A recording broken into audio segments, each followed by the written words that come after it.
This administration is profoundly evil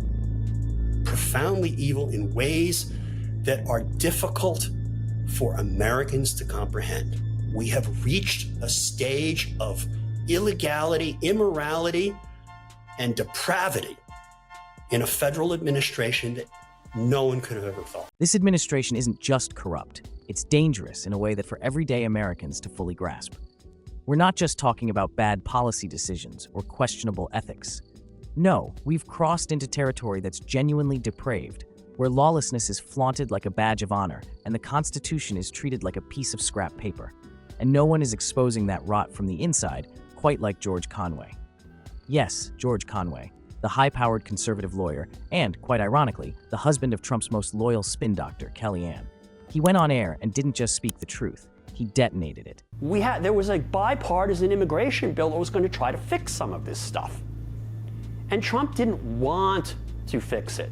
He made the House vote against it because he doesn't want a rational system. He wanted the system to fail, and they don't want law. Calm, surgical, no hysterics, just cold hard facts that tore through Trump's entire narrative like a buzzsaw. Now, this isn't your usual partisan bickering. They can, they have to try sometimes because they're out there to remedy violations of the laws in the Constitution.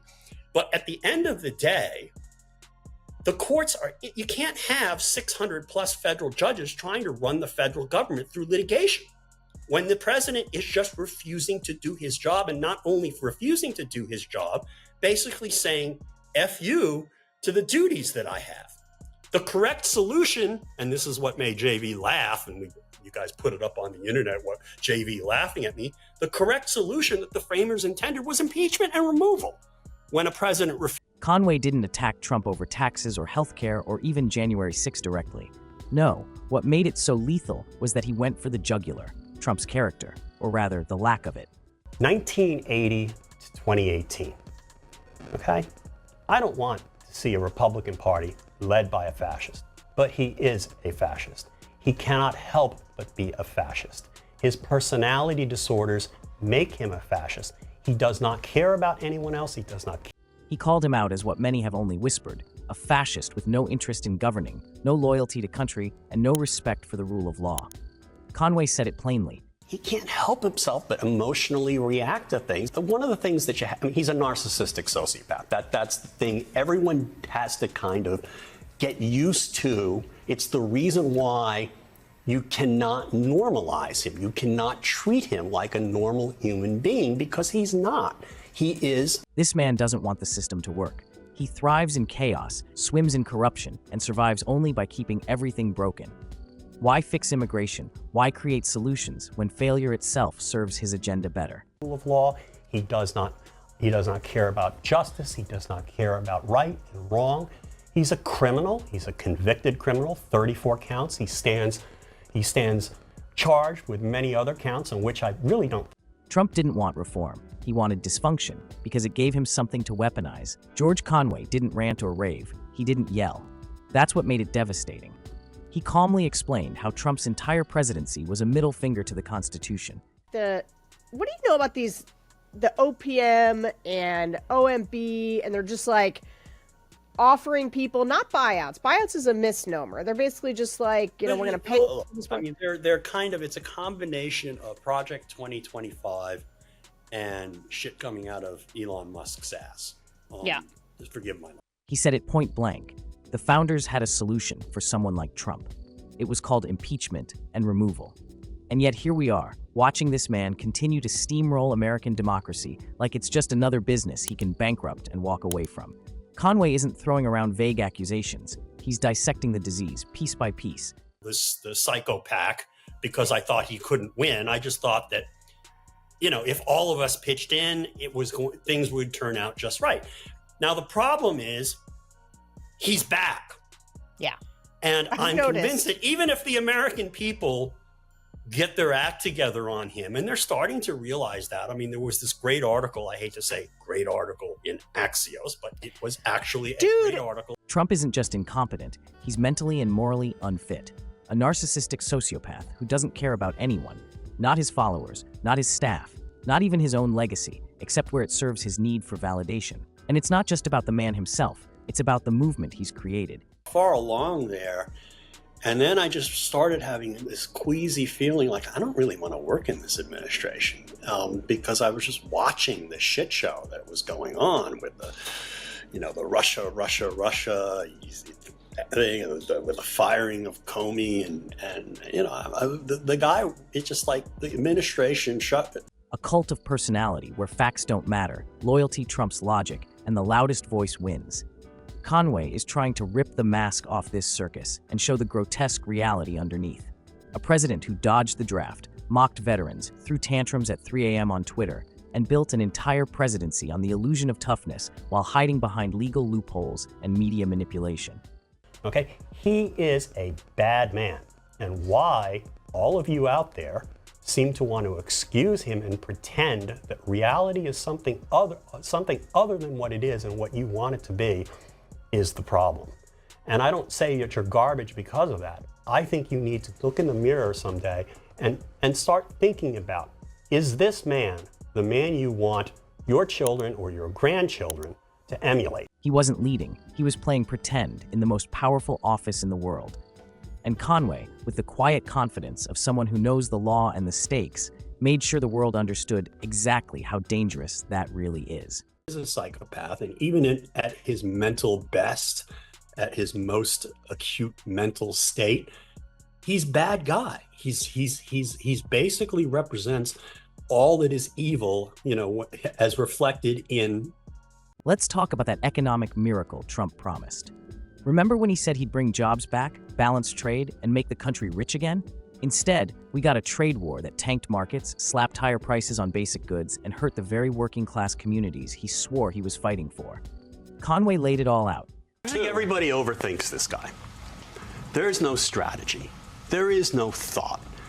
And the brand is just him. He lives in this world where there's just him. Okay? But it's not just him, George. It's a hell of a lot of people out there who've gotten sucked up into this thing and that are perpetuating I agree with that brand. I'm talking about in his mind. Okay. None of us matter. Those people don't matter. They're not real people. He doesn't care what happens to them. If they show him adulation and they do what his bidding, that's good. If they don't do his bidding, he will destroy them. He will discard them. None of us, in his mind, okay, he's someone, as a man with no empathy, a man with no conscience. It's just. He exposed the delusion, the grand myth, that Trump was some kind of business genius. If that were true, why are there so many bankruptcies in his past? Why are working Americans still footing the bill for his failed policies? Trump's legacy isn't prosperity, it's pain, inflation, division, and disarray. And how can we forget Space Force? While veterans went undersupported and our real-world defenses needed attention, Trump decided to launch a half-baked sci-fi fantasy that sounded like it came straight from a Saturday morning cartoon. Conway couldn't help but scoff. It wasn't leadership, it was a performance, always a performance. Because Trump doesn't govern, he performs. He doesn't solve problems, he creates them so he can pretend to be the hero fighting them. And the worst part?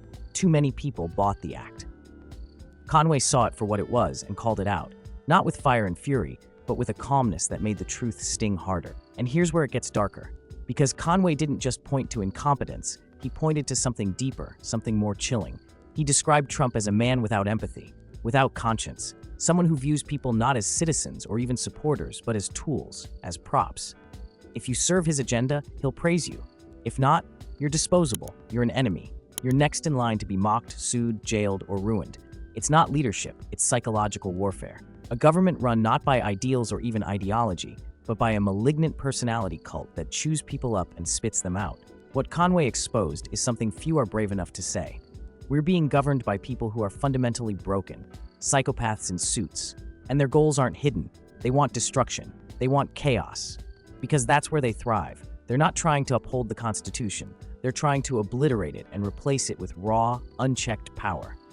Conway didn't flinch from this. He said it out loud. We are teetering on the edge of a cliff.